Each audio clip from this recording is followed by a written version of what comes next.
Всем привет, друзья! Вы на канале Dream Life, и сегодня я хочу сделать обзор отеля, в котором я проживаю 7 дней. Называется он Four Points by Sheraton in Sharjah, находится в Шарже, как вы уже поняли из названия. Отель 4 звезды. Мы пройдемся сейчас, я покажу свой номер стандартный. Пройдемся немножко по отелю, посмотрим, чем здесь кормят, что дают на завтрак и ужин, так как у меня я брала полупансион. И если вы сейчас находитесь на стадии выбора отеля и собираетесь в Эмираты, то, надеюсь, этот обзор поможет. В конце видео я сделаю вывод, исходя из собственных ощущений, стоит ли бронировать номер в этом отеле и вообще, что лучше выбрать, Дубай либо Шарджу. Начну сразу обзор номера, потому что я уже здесь нахожусь. Лифтовый холл, здесь 6 лифтов. Мы находимся на 20 этаже. Здесь такой вот прекрасный панорамный вид на Шарджу. Вообще в отеле где-то около 30 этажей. Здесь есть паркинг. Я машину оставляю на паркинге. Здесь идет коридор с панорамным видом. И потом в номера идут такие маленькие коридорчики на 2 номера. Благодаря этому и еще тому, что здесь лежит ковровое покрытие, здесь отличная шумоизоляция. Система обычная карточная. Сам номер, конечно, мне понравился. Я когда зашла, даже немножко обалдела, потому что на картинках он выглядел немножко проще. Итак, здесь у нас шкаф. Тут лежит фен. Здесь шкаф, даже обратите внимание, с подсветкой, что тоже очень прикольно. Есть утюг даже и гладильная доска. Сейф есть. Итак, дальше у нас ванна. Дверь здесь, конечно, как в сейфе, тяжелая. Вообще все двери здесь тяжелые, массивные. Смотрите, какая толщина, отъезжающая. Сам санузел вот такой вот. Здесь сделано все с подсветочками. Здесь можно включать отдельно вот основной свет, либо с подсветкой. Вот такой санузел. Здесь есть биде, унитаз. Вот даже можно куда-нибудь позвонить, сидя на унитазе, и сказать "Help me, I need a paper". Здесь какие-то салфеточки, мыло тоже кругленькое, его меняют каждый день. Дальше, что тут еще у нас? Зеркало для макияжа. Вот такая душевая кабина. Тоже массивная стеклянная дверь. Здесь у нас есть дозаторы с гелем для душа и шампунем-кондиционером. Вот такая душевая система. Можно включить тропический душ сверху, либо из вот этой лейки. Ну и тоже такая прикольная полочка, где удобно ставить все свои вещи. Вообще, конечно, с виду так сразу скажешь, что прикольный ремонт, вообще прикольный санузел. Но я, как любитель ремонта и дизайна интерьера, когда вижу, например, вот такие вот углы под 45 и все то, как здесь сделано. Обратите внимание, как здесь сделана затирка, если уже совсем придираться к этим мелочам, или начинаешь рассматривать вот этот потолок гипсокартоновый со всеми его дефектами, то мой мозг дизайнера взрывается, и мне хочется этим мастерам оторвать руки. Ну, ладно, как говорится, этот выпуск не об этом. Так, сам основной номер. Вот такая вот шикарная кровать, огромная мягкая панель. Слева у нас зеркало огромное, полный рост. Девочкам точно понравится прихорашиваться здесь. Вообще, конечно, постель здесь просто шикарная, с нее вставать просто не хочется. Она, что одеяло супер воздушное, само постельное очень такое гладенькое, мягенькое. Ну, в общем, не каждый раз в отелях встретишь такое действительно постельное белье. Подушки здесь тоже, по-моему, вот они двойные с каждой стороны. Ширина кровати здесь огромная, я ложусь в полный рост поперек, вытягиваю руки и еще даже до края не достаю, то есть я думаю, она шириной больше 2 метров здесь. И обратите внимание, что в Эмиратах не такой стандарт розеток, как у нас. У нас европейские на 2 штырька, здесь 3 штырька идет. В общем, ссылочку с Алиэкспресса на этот адаптер я оставлю в описании. Готовьтесь заранее к путешествию, пользуйтесь. Так, что у нас здесь? Телевизор. Я его никогда не включала, так что он показывает, я не знаю. Значит, что у нас здесь дали мне на ресепшене. Вот информация, вы можете остановить видео, сохранить себе. Кафе Library, первый этаж, уровень лобби с 8 до 8 вечера.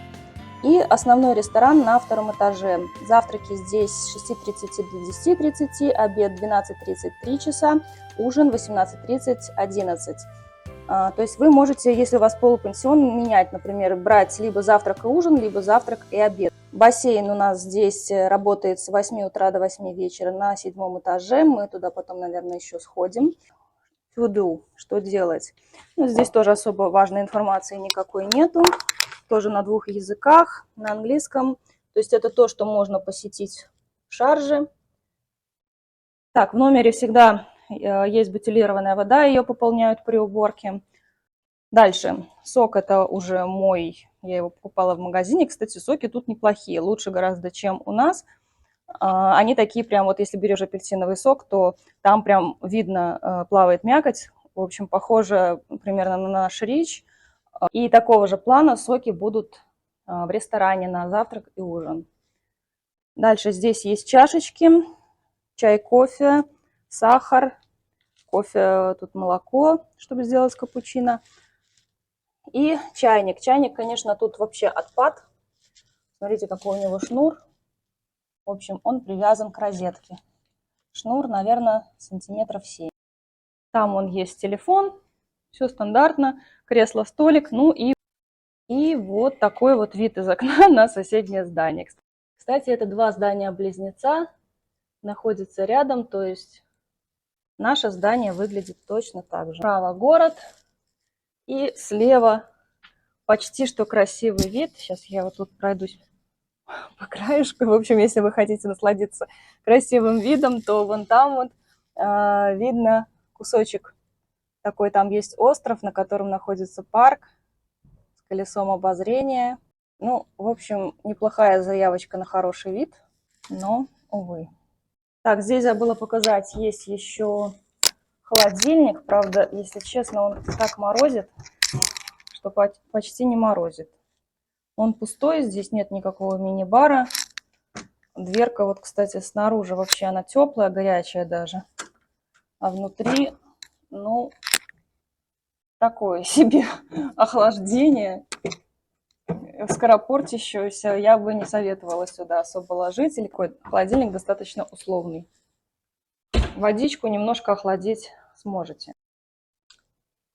Так, тут еще у нас есть на стене управление кондиционером. Кондиционер здесь центральный. Еще здесь есть, вот мне принесли на второй день вот такую вот распечаточку. Это для прачечной. И здесь есть расценки, в зависимости от вида вещей. Вы можете положить их в этот пакет. Горничная их потом заберет во время уборки. И на следующий день вам принесут их, положат под дверь. И еще забыла сказать про минус. Все здесь в номере, казалось бы, хорошо, но есть минусы. Во-первых, нету балкона. Хотя проблема балконов – это проблема многих отелей. Как вы знаете, здесь везде панорамные окна, они не открываются. Это небоскребы, в конце концов. Поэтому сушить белье, если вы будете сами что-то, например, стирать, то практически здесь негде. Здесь нету ни сушилки. Я сушу в ванне. Здесь, например, на каких-то вот таких вот крючках вешаю, ну, либо на вот этот вот рейлинг вместо полотенец. Итак, давайте поговорим теперь немножко о еде, о завтраках и ужинах, как здесь кормят. Основной ресторан находится на втором этаже, мы в него спускаемся на лифте. Но когда я приехала в пятницу вечером, ужин здесь у них в пятницу и в субботу проходил на 8 этаже, потому что у них какие-то проходили мероприятия. В общем, на втором этаже я шла туда, начала себе накладывать, но потом меня остановил какой-то сотрудник. Они сказали, что ладно, отдыхайте. Ну, в принципе, там еда была такая же, как и на 8 этаже. В общем, в пятницу и субботу во время ужина вечером лучше уточните у них, на каком этаже вам ужинать. Основные завтраки и ужины проходят у нас на втором этаже. Когда вы выходите из лифта в ресторан, вас встречает девушка с компьютером и спрашивает номер комнаты. И отмечает вас, что вы пришли покушать. Основная зона с едой здесь небольшая. То есть, как говорится, это вам не Турция с ее рядами еды. Из этого нужно что-то выбрать покушать. Завтраки здесь еще более-менее нормальные. То есть, что-то найти можно. Есть какие-то сосиски, какие-то во фритюре колбаски, есть яйца. Ну и мое спасение, конечно же, это овсяная каша, которую я ем каждое утро. В нее можно добавить изюм. Во второй части у нас идут уже какие-то салаты нарезанные, помидоры, огурцы, салат. И слева тут у нас есть йогурты. Можно в них добавить какие-то фрукты консервированные. Есть также свежие фрукты всегда и на завтрак, и на ужин нарезанные. Это обычно арбузы, дыни, ананасы.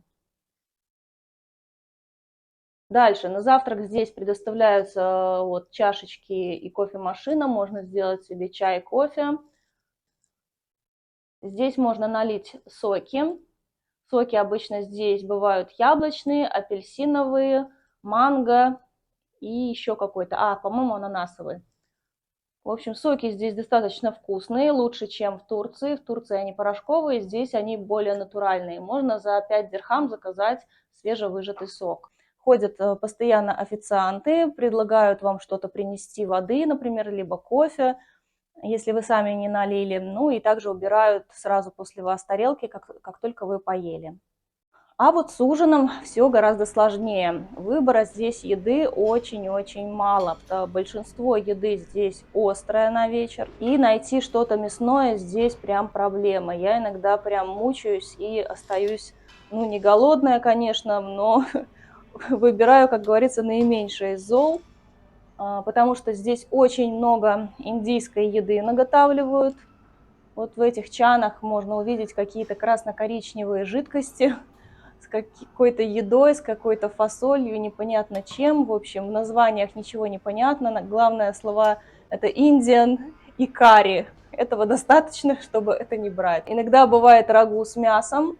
Один раз я брала это мясо, оно было нормальное, вкусное. На следующий раз я пришла, взяла его, оно было такое острое, что просто его невозможно было есть. Также здесь иногда можно найти курицу, и иногда бывает рыба. Иногда бывают вечера, что можно выбрать что-то нормальное, и рыба бывает вкусная, и какое-то, например, мясо, а в другой вечер приходишь, и нормального ничего нету. Все остальное будет острое. В общем, с мясом здесь очень большие проблемы. Во второй зоне также всегда есть салаты, огурцы, помидоры, салаты. Можно себе намешать самому салат со сметаной, например, либо взять какие-то уже готовые, которые намешаны у них. Дальше у нас идет стол с десертами. Десерты здесь, в принципе, все вкусные. Ни одной гадости мне еще не попалось. Есть либо какие-то пирожки мелкие, либо муссы в стаканчик. Также всегда есть нарезанные фрукты, такие же, как и на завтрак, арбузы, дыни, ананасы. Ну и попить вечером здесь кофемашина уже не работает, есть только соки.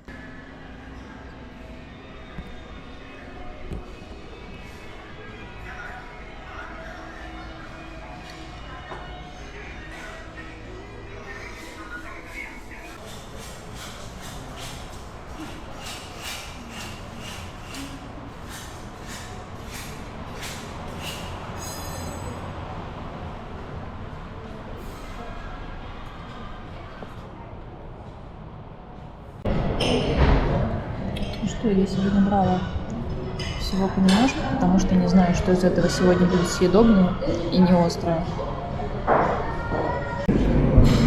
Как говорится, поужинать нормально не получилось сегодня. Все с какими-то заправками, соусами, такое, что у меня сразу аппетит пропадает. Я вообще не хочу это есть. Чтобы не остаться голодной, будем догоняться фруктиками и десертами. Взяла для себя дыньку, арбузик и с собой в номер яблочко и банан. Как говорится, это вам не Турция. Тут ни выбора, ни вкуса. Ну, вообще, конечно, очень хочется домашнего борща и котлеток с пюрешкой. Я просто мечтаю о них.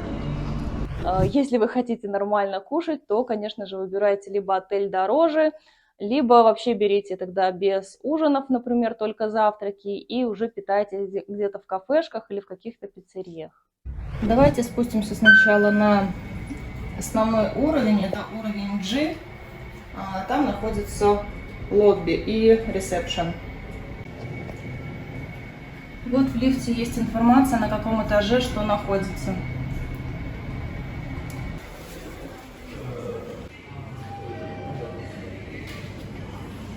Вот такое вот лобби. Информация по трансферам. Сахара-Бич. Стоит 35 дирхам с человека. Каждый день в 9 и в 10 часов утра. Отправляется и в час в 2 дня возвращается назад. В общем, на самом деле в лобби я заходила только при регистрации, когда приехала, и больше сюда никогда не спускалась, вот только сейчас, потому что, по сути, здесь делать нечего. Катаюсь на лифте между своей комнатой, паркингом и рестораном. И давайте сейчас, может быть, заедем, хотя бы посмотрим на бассейн.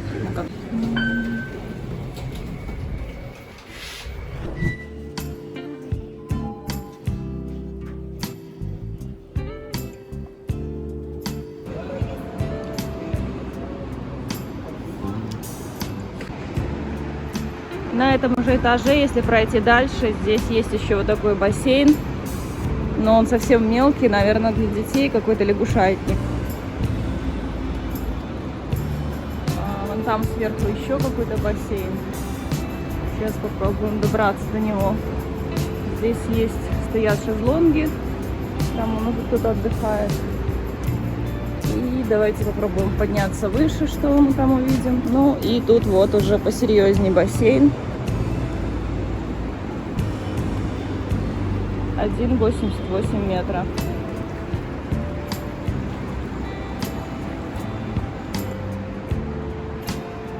Все шумит, здесь видно город.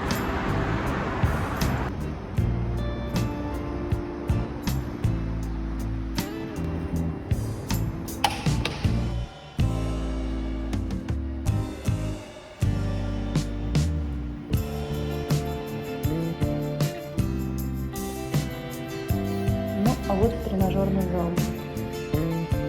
Есть беговые дорожки, достаточно тренажеров. И спустимся в паркинг, тоже посмотрим.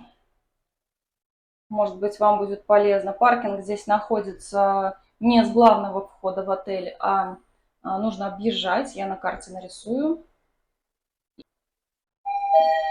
Тут несколько этажей паркингов, у меня P1. Мест на паркинге всегда достаточно,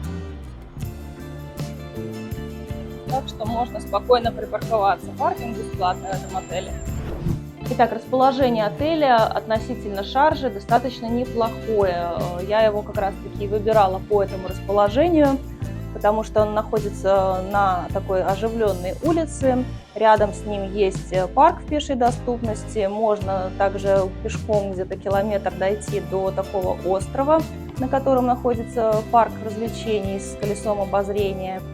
Вокруг много магазинов, есть центральный рынок, там в основном продается золото и украшения, и есть рыбный рынок, тоже на который я ходила, там можно купить свежую рыбу и там на месте ее приготовить. Итак, сделаю небольшой вывод по этому отелю.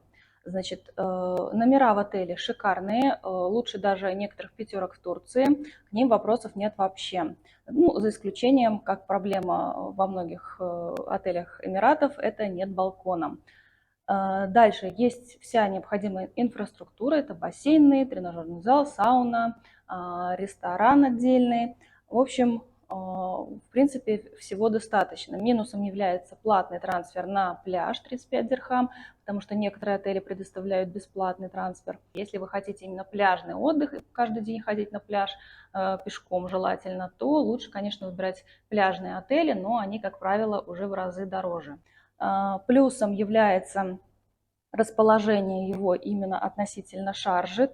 Ну и минусом в этом отеле, я считаю, является, конечно, еда на ужин. Она здесь просто невкусная, острая и маленький выбор, особенно чего-то мясного. Но, я так понимаю, это проблема не только этого отеля, а многих отелей этой ценовой категории. Потому что я, когда его выбирала, этот отель, читала очень много отзывов про другие отели, и, в принципе, везде так и писали. У вас была такая же проблема в каком-то другом отеле 4-5 звезды, то напишите об этом в комментариях. Я думаю, будет людям полезно это узнать. Что касается теперь конкретно Шаржи. Где лучше выбирать отель, в Дубае либо в Шарже? Если вы хотите ходить отдыхать только в Шарже, ну и может быть раз-два съездить в Дубай, то в принципе в Шарже есть что посмотреть, куда сходить, где прогуляться, какие-то рынки, торговые центры, есть музеи, старый город и так далее, то в принципе расположение именно этого отеля, ну и его количество звезд и качество номеров вполне достойные, можно его выбирать. Но если вы планируете ездить в Дубай, как планировала я, хотела взять дешевле отель в Шарже и каждый день на машине ездить в Дубай, то, наверное, я скажу честно, я немножко пожалела, что я выбрала отель в Шарже. Побывав в Дубае, я все-таки сделаю вывод, что Шаржа – это не Дубай. В Дубае действительно есть что посмотреть, где погулять, много удивительных мест, поэтому все-таки я бы в следующий раз, наверное, искала отель в Дубае, потому что ездить туда каждый день на машине с утра, час туда, час назад, можно попасть в какие-то пробки, а в Шарже их много, этих пробок, особенно вечером. В общем, все это утомляет. Плюс дорога, значит, здесь при выезде из Шаржи в Дубай много гейтсов, то есть платных дорог. Как минимум это мост Дубай-Крик, и дальше там еще где-то до первой достопримечательности в Дубае, это Дубай-Молл Бурдж-Халифа, я их насчитала только 3 штуки этих гейтсов, и вот представьте, что 3 туда, 3 назад. Плюс бензин, если вы едете куда-то дальше, например, Дубай-Марина, это уже больше 50 километров, то там я их насчитала, только тех, что увидела, это было 4 гейтса, ну и, скорее всего, те, которые я еще не заметила, то есть даже где-то в среднем, если взять 5 туда, 5 назад, уже тоже какая набегает сумма только за платные дороги. Если вы едете назад вечером, особенно в выходные дни, то в Шарже много пробок. Я так понимаю, все здесь работают в Дубае, ну и вечером возвращаются с работы. В результате вы часть своего отпуска только проведете в дороге и в пробках.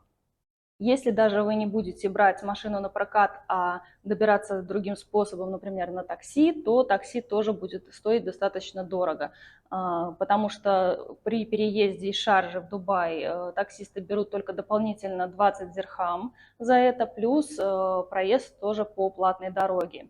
Ну и в результате меньше 100-110 дирхам вам поездка в одну сторону просто не выйдет. Поэтому тоже посчитайте сразу, сколько раз вы планируете ездить в Дубай обратно и сколько выйдет на дорогу. Поэтому я считаю, что лучше все-таки поискать какой-то отель в Дубае, пускай и бюджетный, или где-то подальше от центра, но тем не менее даже доплатить там каких-нибудь $100-150 за отель, но сэкономить время и деньги, которые вы потратите на дорогу. Ну что ж, мой обзор закончен. Я надеюсь, я ответила на какие-то ваши вопросы. Возможно, еще не про все рассказала. И если есть какие-то вопросы, то задавайте их в комментариях. Ну и, конечно же, подписывайтесь на мой канал. Всем удачи, всем пока!